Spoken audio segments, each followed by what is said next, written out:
नमस्कार विद्यार्थी मित्रांनो, मी प्राध्यापक विशाल सूर्यकांत कांबळे तुम्हा सर्वांचे मैत्र कॉमर्स अकॅडमी मध्ये हार्दिक स्वागत करतो.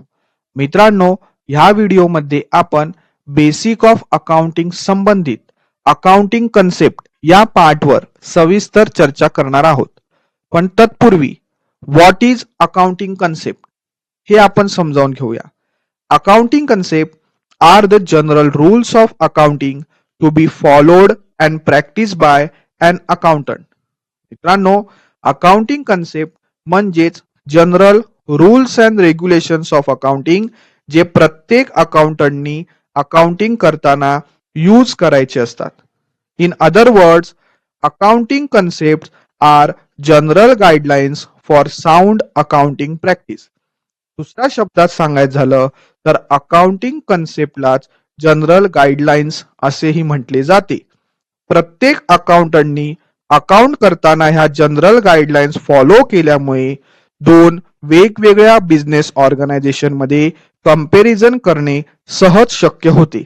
त्याचबरोबर अकाउंटिंग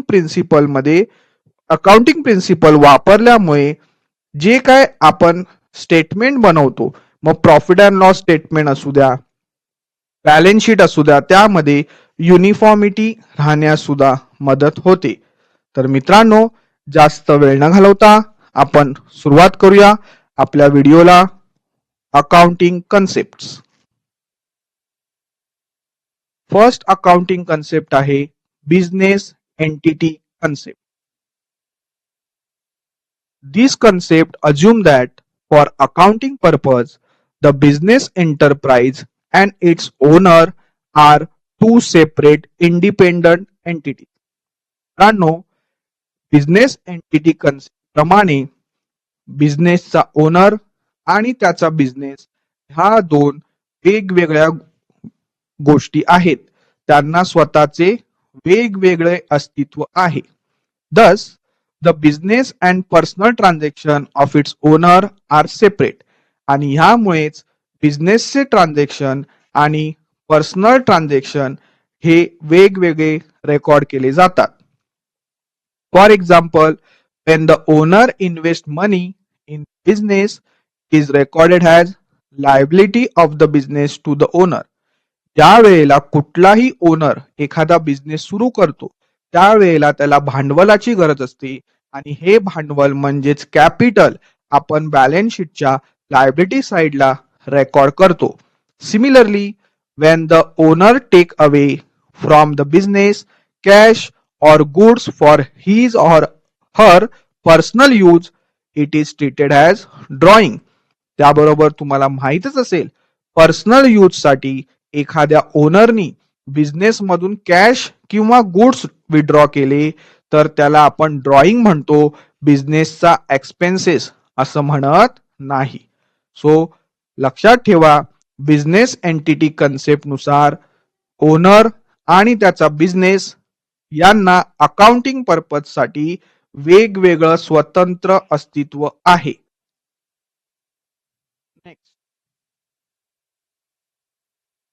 कन्सेप्ट नंबर 2 आहे money measurement concept. This concept assume that all business transactions must be in terms of money. या कन्सेप्ट नुसार जे काय बिझनेस ट्रान्झॅक्शन अकाउंटिंग मध्ये रेकॉर्ड केले जातात ते पैशाच्या स्वरूपातले असले पाहिजे. That is in the currency of country. आता आपण इंडियामध्ये राहतो, आपल्या करन्सीचा विचार केला तर ती आहे रुपीज. त्यामुळे जे पैशाच्या स्वरूपात मोजता येणारे ट्रान्झॅक्शन आहेत त्यांचीच recording business books of account मध्ये केली जाते. In our country, such transactions are in terms of rupees. Thus, as per the money measurement concept, transactions which can be expressed in terms of money are recorded in the books of account. So, ह्या कन्सेप्टच्या अनुषंगाने जे transaction आपल्याला पैशाच्या स्वरूपात मोजता येतात त्यांचंच books of account मध्ये रेकॉर्डिंग केले जाते. For example, sale of goods worth ₹2 lakh, rent paid ₹10,000, etc. are expressed in terms of money and so they are recorded in the books of account. त्यामुळे लक्षात घ्या मित्रांनो, 2 लाखाचं सेल केलेलं आहे, रेंट 10,000 रुपये आहे, हे आपण पैशाच्या स्वरूपात पैशाच्या स्वरूपात केलेले खर्च आहेत. सेल म्हणजे आपला इन्कम आहे, त्याचा आपण आपल्या बुक्स ऑफ अकाउंट मध्ये रेकॉर्डिंग करू शकतो. But the transaction which can not be express in monetary terms are not recorded in the books of account. For example, आपले जे एम्प्लॉई आहेत ते इफिशियंट आहेत, प्रामाणिक आहेत, हॉनेस्ट आहे, सो त्यांचा प्रामाणिकपणा हा आपण बुक्स ऑफ अकाउंट मध्ये कुठेही रेकॉर्ड करू शकत नाही, कारण तो पैशाच्या स्वरूपात नसतो. नेक्स्ट, थर्ड कन्सेप्ट आहे going concern concept. This concept states that business firm will continue to carry on its activity for an indefinite period of time. या कन्सेप्टच्या अनुषंगाने असं अज्युम करायचं असतं की ज्या बिझनेसची आपण सुरुवात केलेली आहे तो business long period of time, अनंत काळासाठी कंटिन्युअसली चालू राहणार आहे. Simply stated, it means that every business entity has continuity of life. So सोप्या भाषेत सांगायचं झालं तर प्रत्येक बिझनेसची लाईफ ही कंटिन्युटी म्हणजे निरंतर स्वरूपाची असली पाहिजे, तो लगेच बंद होता कामा नये. Thus it will not be dissolve in the near future. So लगेचच तो डिझॉल्व म्हणजे बंद होणे, लगेचच तो बंद झाला नाही पाहिजे. This is an important assumption of accounting as it provides a basis for showing the value of assets in the balance sheet and also build confidence in investor, creditor, customer and employee. जर तुमचा business long time साठी चालू राहणार असेल, successfully profit करू शकत असेल, तरच तुमच्या गुंतवणूकदारांचे, त्याचबरोबर क्रेडिटर्स असू द्या, कस्टमर असू द्या, एम्प्लॉईज असू द्या, त्यांचा कॉन्फिडन्स तुमच्या बिझनेसवर बिल्डअप होईल, त्याचा फायदा तुम्हाला तुमच्या फ्युचरमध्ये होईल. त्यामुळे गोइंग कन्सर्न या कन्सेप्टनुसार आपला बिझनेस हा लॉंग टाइम साठी चालू राहणार आहे हे अज्युम केले जाते. नेक्स्ट कन्सेप्ट आहे accounting period concept. All the transactions are recorded in the books of accounts on the assumption that profit on these transactions are to be ascertained for a specific period. This is known as accounting period concept. मित्रांनो, accounting period concept नुसार जे काही books of account मध्ये आपण transaction record करतो ते एका particular specified पिरियडशी संबंधित असणं गरजेचं आहे आणि त्याच स्पेसिफाईड पिरियडला अकाउंटिंग पिरियड कन्सेप्ट असं म्हणतात. आपण 2 प्रकारचे इयर फॉलो करतो, कॅलेंडर इयर आणि financial year. Calendar year starts from 1st January and ends on 31st December, while financial year starts from 1st April and ends on 31st March. So financial year हे 1 एप्रिलला चालू होतं आणि 31 मार्चला संपतं. मग वर्षभरात जे काय केलेले ट्रान्झॅक्शन आहेत त्याची आपल्या बुक्स ऑफ अकाउंट मध्ये रेकॉर्डिंग करायची आणि वर्षाच्या शेवटी फायनल अकाउंट बनवायचं. फायनल अकाउंट मध्ये आपण प्रॉफिट अँड लॉस बनवतो, प्रॉफिट अँड लॉस अकाउंट बनवतो, किती प्रॉफिट झालाय की लॉस झालाय हे कॅल्क्युलेट करण्यासाठी. त्याचबरोबर बॅलन्स शीट बनवतो, त्यामुळे आपल्याला फायनान्शियल पोझिशन लक्षात येते, बिझनेसच्या असेट्स किती आहेत किंवा लायबिलिटी किती आहे. Thus, this concept require that a balance sheet and profit and loss account should be prepared at regular interval. आणि हा रेग्युलर इंटरवल म्हणजेच प्रत्येक वर्षी आपण अकाउंट्स तयार करतो. This is necessary for different purpose like calculation of profit. So याचा उपयोग प्रॉफिट दरवर्षी आपल्याला किती झाला ती अमाऊंट लक्षात येते. असर्टनिंग फायनान्शियल पोझिशन, आपल्या बिझनेसची फायनान्शियल पोझिशन काय आहे म्हणजेच असेट्स किती आहेत, लायबिलिटी किती आहेत ते लक्षात येतं. आणि टॅक्स कॉम्प्युटेशन, नक्की आपल्याला टॅक्स किती भरावं लागणार आहे त्याचं कॅल्क्युलेशन सुद्धा आपल्याला लक्षात येतं. त्यामुळे अकाउंटिंग पिरियड कन्सेप्ट नुसार अकाउंटिंग पिरियड हा 12 महिन्याचा असतो, हे लक्षात घ्या. नेक्स्ट, नेक्स्ट कन्सेप्ट आहे cost concept. Cost concept is also non as historical cost concept. It states that all assets are recorded in the books of accounts at their purchase price.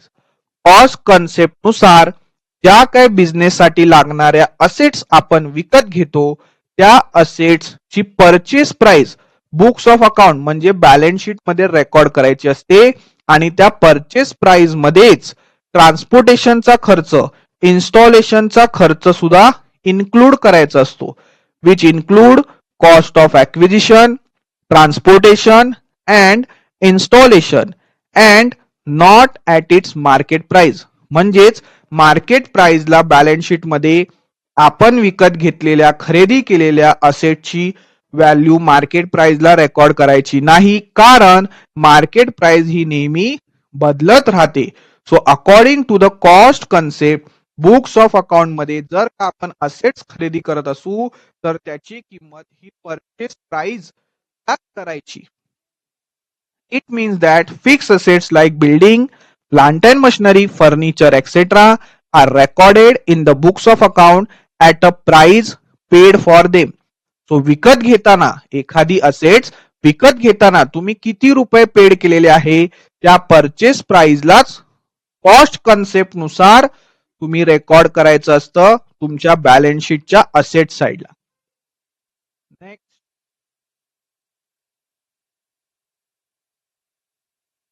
Next concept आहे dual aspect concept. Dual म्हणजेच double. मित्रांनो, each and every transaction have minimum two effect debit and credit. So dual aspect concept नुसार प्रत्येक ट्रान्झॅक्शनला दोन effect असतात हेच त्यांना सांगायचंय. Dual aspect is the foundation or basic principle of accounting. So dual aspect हे basic principle आहे. It provides the very basis of recording business transaction in the books of account.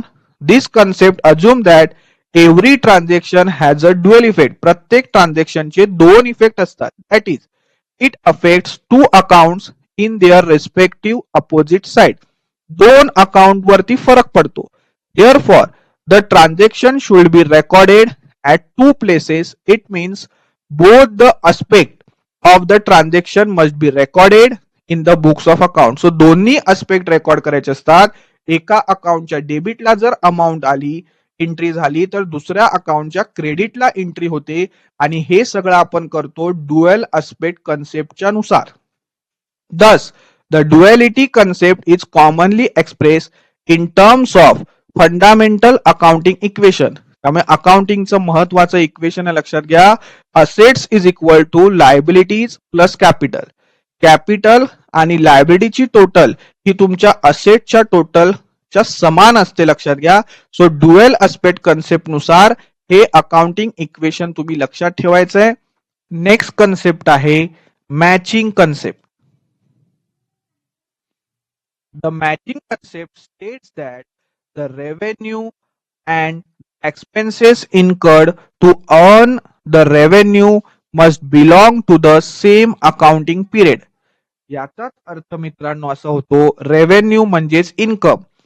जर समजा तुम्ही 2024-25 इन्कम रेकॉर्ड करत असाल तर expenses सुद्धा 2024-25 या अकाउंटिंग पिरियडचे असले पाहिजे. याला म्हणतात matching concept. So once the revenue is realized, the next step is to allocate it to the relevant accounting period. This can be done with the help of accrual concept. If the revenue is more than the expenses, it is called as profit. जर का आपला income हा expenses पेक्षा जास्त असेल तर आपल्याला profit झाला असं आपण म्हणतो. If the expenses are more than revenue it is called as loss. परंतु जर एक्सपेन्सेस जास्त असतील इन्कमच्या कंपॅरिझननी तर आपल्याला लॉस झाला असं आपण म्हणतो. This is what exactly has been done by applying the matching concept. So हे जे आपण रेकॉर्डिंग करतो ते मॅचिंग कन्सेप्टच्याच अनुषंगाने केलं जातं. त्यामुळे मी सांगितलेली गोष्ट लक्षात ठेवा. जर का 2024-25 या वर्षाचा एखादा इन्कम असेल तर एक्सपेन्सेस सुद्धा 24-25 या वर्षभराचेच रेकॉर्ड करायचे. त्यामुळे तुम्हाला ॲक्युरेट प्रॉफिट किंवा लॉस कॅल्क्युलेट करता येतो.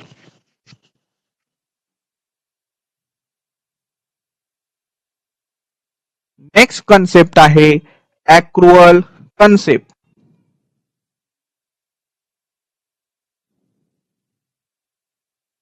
The meaning of accrual is something that becomes due, especially an amount of money that is yet paid or received at the end of the accounting period.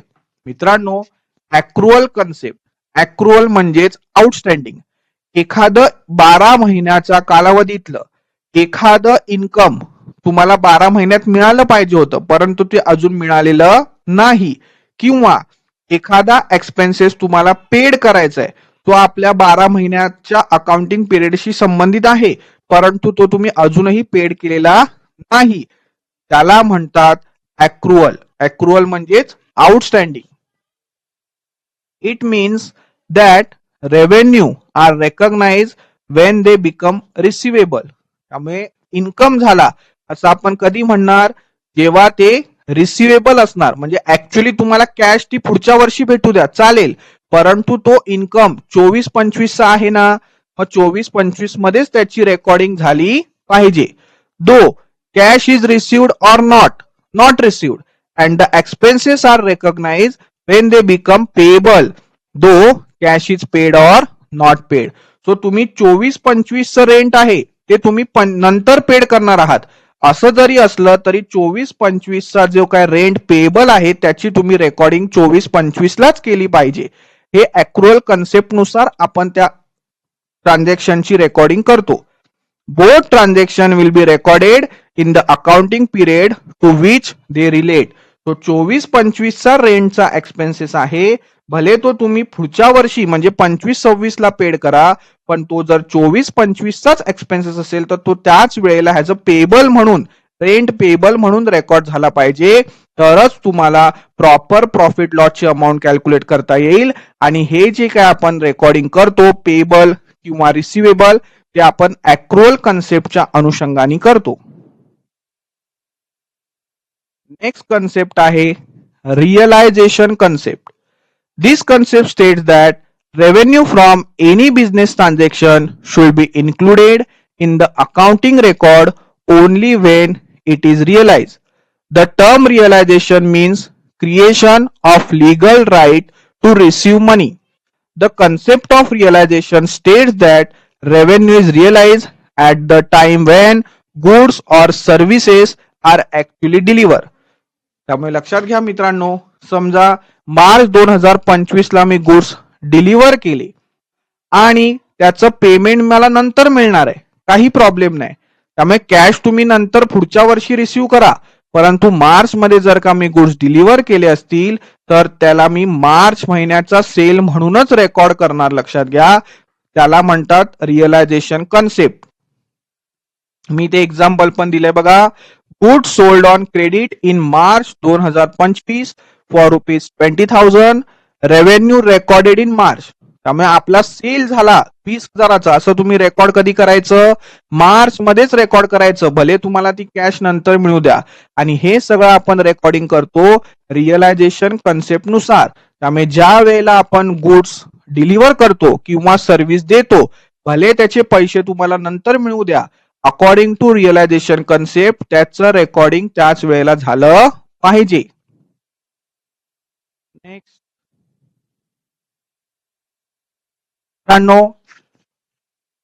He video शेवटपर्यंत पाहिली असेल याची मला संपूर्ण खात्री आहे.